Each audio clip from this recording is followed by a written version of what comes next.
मैं हूं दीन इम्तियाज़ और आप देख रहे हैं तख्ती ऑनलाइन। अगर आपने पिछली वीडियो देखी हो तो आपको याद होगा कि इस बच्ची ने मुझसे सवाल किया था कि क्या दुनिया में एक ही इन्फिनिटी है या मुख्तलिफ़ किस्म की इन्फिनिटीज़ एग्जिस्ट करती हैं। और मुझे इसका सवाल सुनकर शौक लगा था क्योंकि मैंने तो इस बारे में कभी सोचा नहीं। लेकिन इन्फिनिटी के बारे में सबसे पहले जिस आदमी ने सोचा उसे ज़ीनो ऑफ एलिया कहते हैं। 490 बीसी की बात है। ज़ीनो ऑफ एलिया ने कहा कि जहाँ पर इन्फिनिटी एग्जिस्ट करती है वहाँ पर पैराडॉक्सेस भी एग्जिस्ट करते हैं। मसलन अगर इन्फिनिटी रियल लाइफ में एग्जिस्ट करती होती तो हमें अजीबो गरीब किस्म की चीज़ें नज़र आती। एक थॉट एक्सपेरिमेंट जो वो अक्सर किया करते थे उसमें एक टर्टल था और एक हरकुलिस था, और हरकुलिस ने टर्टल से आगे निकलना है या इसको मारना है। आप इमेजिन कीजिए कि हम नंबर लाइन के ऊपर हैं, तो हरकुलिस हर इंस्टेंट पर जब भी वहाँ पर पहुँचेगा जहाँ पर टर्टल पहले मौजूद था, टर्टल उससे आगे जा चुका होगा। अब हरकुलिस फिर आगे उस जगह पर जाएगा जहाँ पर पहले टर्टल मौजूद था, तो टर्टल फिर उससे आगे निकल जाएगा, और इस तरीके से हरकुलिस टर्टल को हमेशा चेज़ करता रहेगा। यकीनन आपको हंसी आ रही होगी इस फिलोसॉफिकल सोच पर कि ऐसा एग्जिस्ट नहीं करता हमारी रियल टाइम लाइफ में। यहाँ पर भी आपको वही चीज़ दोबारा दिखाई गई है। तो हरकुलिस हमेशा टर्टल को चेज़ करता रहता, फासला उसका टर्टल से कम होता रहता, पर वो फासला कभी भी ज़ीरो ना होता बल्कि उसमें कोई ना कोई वैल्यू एग्जिस्ट करती। और ये उस कंडीशन में होता कि अगर इन्फिनिटी दुनिया में एग्जिस्ट करती रियल टाइम। उसके बाद पाइथागोरस आए। पाइथागोरस 570 बीसी में थे और उन्होंने एक बहुत मशहूर हमें प्रिंसिपल दिया, एक थ्योरम दिया जिसे हम पाइथागोरस थ्योरम कहते हैं, जिसमें उन्होंने हमें बताया कि एक राइट एंगल ट्रायंगल की दो साइड्स का अलग अलग स्क्वायर लिया जाए तो वो ऐड करके तीसरी साइड के स्क्वायर के बराबर होता है। और उन्होंने एक ट्रायंगल लिया जिसकी साइड्स बेस 1 थी और हाइट भी 1 थी, तो उसका हाइपोटेनस जो है वो हाइपोटेनस उसका 2 अंडर रूट आया। अब 2 अंडर रूट एक रैशनल नंबर है जो चलता रहता है, चलता रहता है, चलता रहता है, अपने आप को रिपीट भी नहीं करता और ख़त्म भी नहीं होता। ये एक इन्फिनिटी की तरफ जाता हुआ नंबर है और पाइथागोरस इस पर बहुत हैरान हुआ, जैसे कि पाई और ई की बात हो। अब मैं आपको लेके चलता हूँ इंडिया, पुराने इंडिया। 599 बीसी की बात है जब महावीर जैन ने इन्फिनिटी का कॉन्सेप्ट एक्सप्लोर करने की कोशिश की। उन्होंने ये बताया कि इन्फिनिटी लेंथ में भी होती है। अगर आप एक लेंथ को लें और उसको बढ़ाते जाएं तो आप इन्फिनिटी की तरफ पहुंचेंगे। इसी तरीके से इन्फिनिटी विड्थ में भी होती है, और उन्होंने हमें ये बताया इन्फिनिटी एरिया में भी होती है। अगर किसी चीज़ का एरिया और वॉल्यूम को आप बढ़ाते जाएं तो आप इन्फिनिटी को पहुंच जाएंगे। अरिस्टोटल इन्फिनिटी का बहुत बड़ा फ़ैन नहीं था, जो कि 340 बीसी में आया। वो हमेशा ये कहते थे कि उन्हें दुनिया में, रियल टाइम दुनिया में इन्फिनिटी नज़र नहीं आती क्योंकि हर चीज़ बहुत ऑर्गेनाइज्ड है। इसलिए हमें इन्फिनिटी की तरफ बहुत ज़्यादा तवज्जो नहीं देनी चाहिए, बल्कि उन्होंने इसका नाम ही पोटेंशियल इन्फिनिटीज़ रखा कि फाइनाइट टाइम में आप फाइनाइट नंबर काउंट कर सकते हैं। इसलिए ये पोटेंशियल इन्फिनिटीज़ हैं, आप हमेशा फाइनाइट नंबर ही देख सकते हैं, आप इन्फिनिटी तक नहीं पहुंच सकते। निकोलस ऑफ कूजा एक थियोलॉजिस्ट थे जो कि मज़हब को भी देखते थे और उसके रंग में इन्फिनिटी को लाकर देखने की कोशिश करते थे, और उनका ये कहना था कि दुनिया में हर चीज़ इन्फिनिटी में इंक्लूडेड है, हमारी कायनात इन्फिनिटी में इंक्लूडेड है। हर चीज़ जो हम ऑब्ज़र्व करते हैं और जो हम ऑब्ज़र्व नहीं भी करते वो इन्फिनिटी में इंक्लूडेड है। लेकिन अगर इन्फिनिटी के कॉन्सेप्ट को कैंटर के बग़ैर एक्सप्लेन करने की कोशिश की जाए तो बहुत ज़्यादती होगी।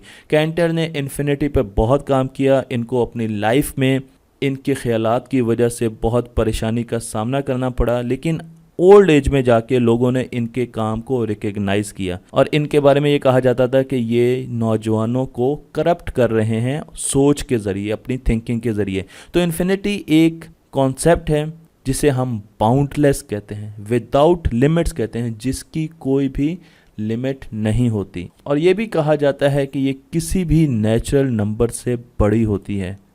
तो हम नंबर्स की तरफ चलते हैं। एक एक समरी देख लेते हैं। यहाँ पर नेचुरल नंबर्स हैं जिसमें 1 2 3 4 है, और अगर मैं इनमें 0 ऐड कर दूं तो ये होल नंबर्स बन जाएंगे। अगर मैं इनमें नेगेटिव नंबर्स लाऊं तो ये इंटीजर्स बन जाएंगे, और अगर इनमें फ्रैक्शंस आ जाएं तो ये रैशनल नंबर्स बन जाएंगे।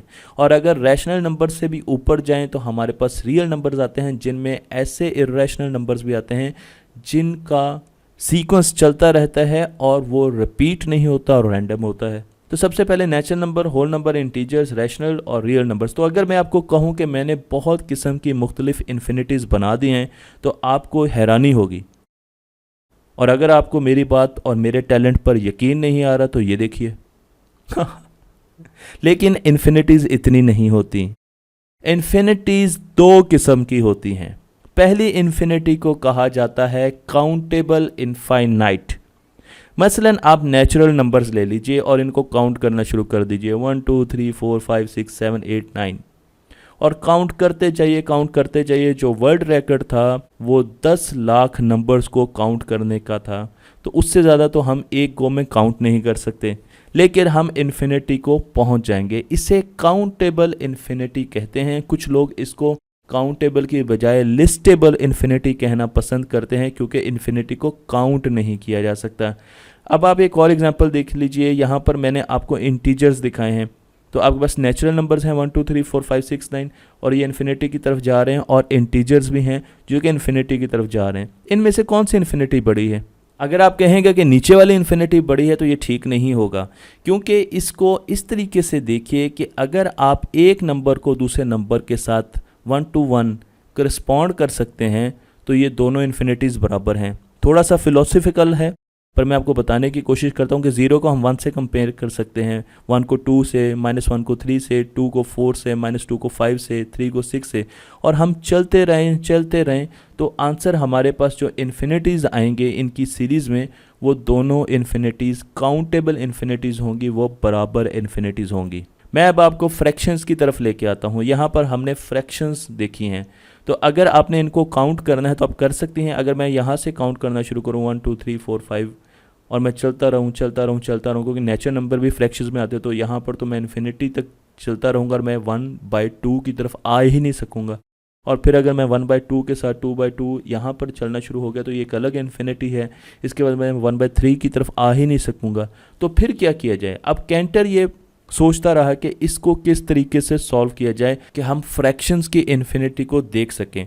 उन्होंने एक बड़ा यूनिक हमें आइडिया दिया जिसे डायगोनल आइडिया कहते हैं। हम एक डायगोनल एरे बनाते हैं। मसलन 1 by 1 यहाँ पर है, 1/2, 1/3, 1/4, 1/5, ये इस तरीके से फ्रैक्शंस आप ले लें। इसी तरीके से अगली फ्रैक्शंस ले लें, अगली फ्रैक्शन ले लें, और आप पहली फ्रैक्शन से दूसरी फ्रैक्शन की तरफ जाएं और फिर डायगोनली जाएं। ये देखें 2/1 पर आ जाएं, फिर 1/3 पे आ जाएं। इस तरीके से उनको लिस्ट डाउन करना शुरू कर दें। अगर आपने इनको लिस्ट डाउन कर लिया तो ये काउंटेबल इन्फिनिटी बन जाएगी, और अगर आप इसको लिस्ट डाउन नहीं कर सकते तो फिर ये दूसरी किस्म की इन्फिनिटी बनेगी जिसको हम आगे डिस्कस करेंगे। तो यहाँ पर एक और तरीका है काउंट करने का। आप 1 by 1 के साथ नीचे चले जाएं, फिर डायगोनली आ जाएं। इस तरीके से आप इनको लिखते जाएं एक सेट में। अब आप देखिए आपके पास मल्टीपल इन्फिनिटीज़ नहीं आ रही, आप एक सेट में इनको लिखते जाएं और इन द एंड आप इन्फिनिटी तक पहुंच जाएंगे। तो फ्रैक्शंस भी काउंटेबल इन्फिनिटी होते हैं, जैसे नेचुरल नंबर होते हैं, जैसे इंटीजर्स होते हैं, इसी तरीके से होल नंबर्स होते हैं। तो फ्रैक्शंस भी काउंटेबल इन्फिनिटी में आते हैं। लेकिन अगर मैं आपको ये कहूँ कि कंप्लीट नंबर लाइन, जिसको रियल नंबर लाइन कहें, लेकिन अगर मैं आपको कहूँ कि रियल नंबर्स को काउंट करें, कंप्लीट नंबर लाइन को काउंट करें, रियल नंबर्स को काउंट करें, तो क्या होगा? इसमें तो पाई भी आते हैं जो कि एक इर्रेशनल नंबर है जिसका एंड आज तक हमें मालूम नहीं है, और हम ये समझते हैं कि ये भी इन्फिनिटी की तरफ जाता है। ई भी ऐसा ही एक नंबर है, कांस्टेंट है, और √2 भी एक इर्रेशनल नंबर है। तो रियल नंबर लाइन पर ये फ्रैक्शंस भी हमारे पास आएंगी, और इसके अलावा बाकी फ्रैक्शंस भी हमारे पास आएंगी। तो हमने फ्रैक्शंस को तो देख लिया कि वो तो काउंटेबल इन्फिनिटी थी, लेकिन रियल नंबर क्या काउंटेबल इन्फिनिटी हो सकते हैं? मैं आपको एक एग्जांपल देता हूं। देखें आपके पास यहाँ पर बहुत से डिजिट्स के सीक्वेंसेस हैं। अगर मैं एक ऐसा सीक्वेंस बना लूं जो इनमें नहीं है तो इसका मतलब यह है कि वो इसके अंदर लिस्ट नहीं हुआ, और अगर वो इसके अंदर लिस्ट नहीं हुआ तो इसका मतलब ये लिस्टेबल इन्फिनिटी नहीं है। मसलन मैं पहली जगह पर जाता हूँ, 0 है, तो मैं यहाँ पर ये नंबर बना रहा हूँ। ये मुख्तलिफ नंबर हैं और मैंने एक ऐसा नंबर बनाना है जो इस पूरे सेट में मौजूद नहीं है। तो मैं पहले नंबर पे जाऊंगा और यहाँ पर 0 है तो मैं 1 कर दूंगा। अच्छा, दूसरे पे जाऊंगा 1 है तो 0 कर दूंगा। तीसरे पे जाऊंगा वो 0 है तो 1 कर दूंगा। चौथे पे जाऊंगा वो 0 है तो 1 कर दूंगा। तो अब मेरे पास एक ऐसा नंबर आएगा जो कहीं ना कहीं इन नंबर से डिफरेंट होगा। मसलन आप कहेंगे कि अच्छा अगर 0 आपने 1 किया तो 1 तो अगले नंबर पे भी है, लेकिन अगले नंबर का 2 मैंने चेंज कर दिया है तो ये उसके साथ मैच नहीं करेगा। और अगर आप कहेंगे अच्छा ये दोनों तो मैच कर गए, तो ये मैच नहीं करेगा। कोई ना कोई इन नंबर में एक नंबर ऐसा होगा जो उसके साथ मैच नहीं करेगा, इसलिए ये एक नया नंबर इस लिस्ट में से निकाल लिया गया है। तो आप ये कह सकते हैं कि मैंने एक नया नंबर निकाल लिया, इसका मतलब ये कि इसमें तमाम नंबर लिस्टेड नहीं हैं।